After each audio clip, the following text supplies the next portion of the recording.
So here are the 4 Connies I've built over the last 2 years. Starting in order, the most recent to most oldest is Republic, Defiant, Excalibur, and the Constitution herself. This was 2 years ago. This is yesterday. There's definitely some major learning that's occurred over time, and I figured I'd just go over a couple things on each of them that I've learned as I've gone. Sorry about all the camera shake here. I think that should be it now. I suppose going from the oldest, the eyebrows were put on with markers. We still have the rings and the dimples. I just put some excess stickers on that I had before. The red boxes here are Sharpie. I knew they were down there, but I didn't know where they were supposed to go. And all the windows on here are painted on with a white paint pen. So they didn't come out too bad considering it's 2 years ago. But I would definitely do it better now, of course. This little dimple here is a little spare piece of plastic that I had laying around that I modified, and I basically gave them a little color and put them on for lights. This one just fell off the other day and I immediately lost it on the carpet, unfortunately.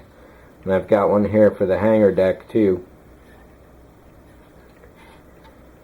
So that's 2 years ago.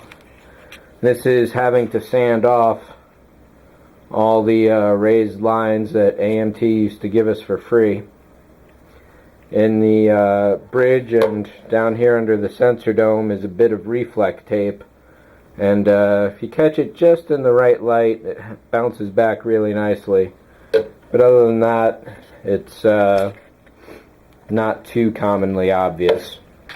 And if we go over here to some light, went with the maroon. I just learned that there was copper and silver in the dish here, so that went on with a silver spike in the back.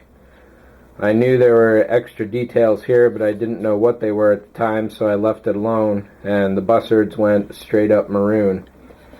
And the registration on these particular decals was pretty bad, but I got it. And this is back from the days when, of course, the letters are all wrong and you had to cut each one out individually to space it out correctly.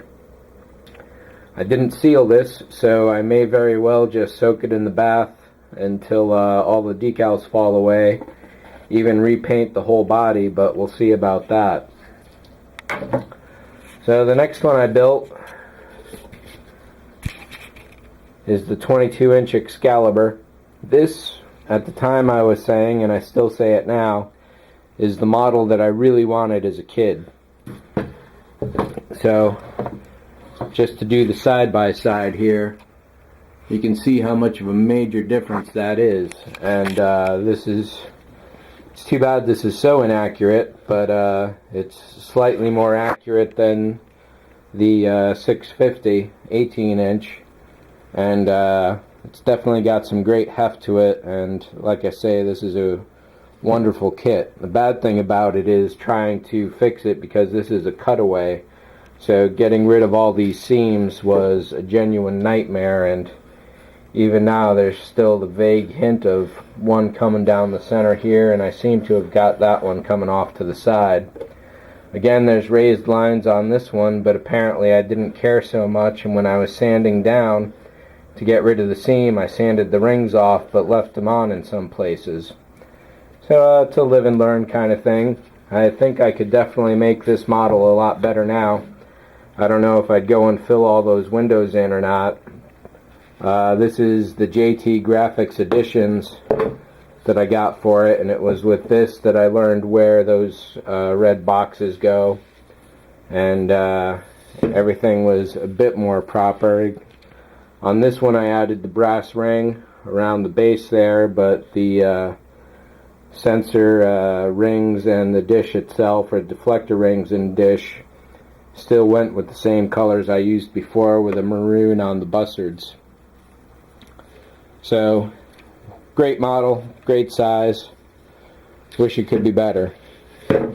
And now I can do it better. And I had always meant to hang these, so you can't really loop any plastic around the neck and have it come back up and still have it weigh right. So one end of fishing wire is glued straight to the back of the turbo lift there. Then the other wires are just simply wrapped around the nacelles. One of my primary goals with building all these is to incorporate them into some visual effects shots, because that is my job and I should be able to do it. So obviously hanging stuff on wires is pretty primitive, and the next step up is going to be rigging these.